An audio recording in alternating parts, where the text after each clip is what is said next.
Hello, I am back on the road to PulpFest. I spent a couple days with my mom in Des Moines. Sadly, there are not a lot of used bookstores in Des Moines. I think there's a half-price books and a record store that also sells some used books, but nothing really there. I was going to stop in Iowa City and Decatur, Illinois, to visit some small bookshops there. Unfortunately, a lot of small bookshops are closed on Mondays, or they don't open until 11 or 12 o'clock, so it didn't work out. If I had unlimited time, I would have just hung out there until they opened. But I did stop in Peoria, Illinois, at a place called the Book Rack, which has an adjacent store next to it, within it, called the Spice Rack. But it was mostly newer spice, and I'm more of an old spice kind of guy. I did pick up 6 books from there. These were, they had a decent selection, but they're a little pricier. I was sort of spoiled after New Mexico and Texas. So these were $4 a piece, which really isn't bad, but I only picked up 4. The first one was Abandoned Galaxy by Bart Summers. Says, Commander Craig battles for survival on the planet Thand. If Craig makes one false move in this grotesque tournament of cunning and savage skill, he sacrifices his life and the lives of everyone in the galaxy. If he wins, the deadly league of outer space thieves will be prevented from blowing up the universe. As part of his reward, Craig will receive the exciting beauty, Myleta. John Craig races against time as he struggles to save the world in the most dangerous adventure of his incredible career. Then we have George O. Smith, Hellflower. Its deadly perfume threatened the world.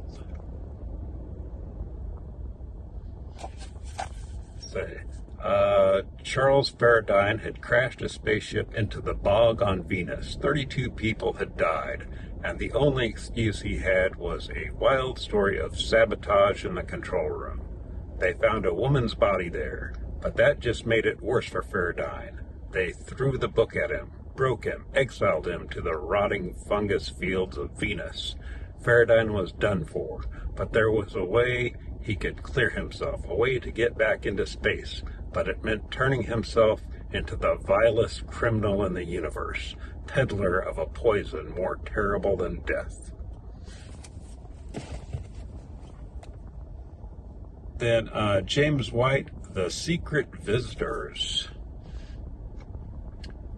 When the World Security Organization asked Dr. Lockhart to treat their mysterious prisoner, they hadn't known that the dying old man would reply to their questions in a totally unknown language. They had expected the stranger to reveal something about the world war, which seemed imminent, but they had been thinking in terms of foreign spies, not alien beings.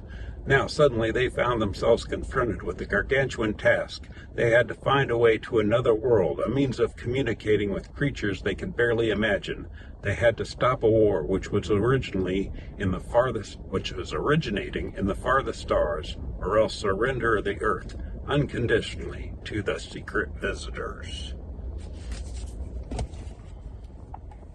And then we have 2 John Fawcett books that are part of the Peacemaker series. The first one, The Warriors of Terra. Once a slave, Rand broke the blood chains of war and revenge to become the greatest peacemaker who ever lived. John Fawcett. And then the follow-up to that is Siege of Earth. Earth, shielded only by the genius of one man, was under attack. I got it because of that cover.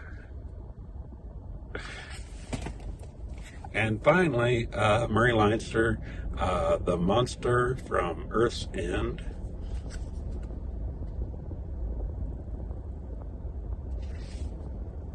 There was nothing on the island big enough to kill a man, yet each new day brought with it another bloody death, another mysterious disappearance.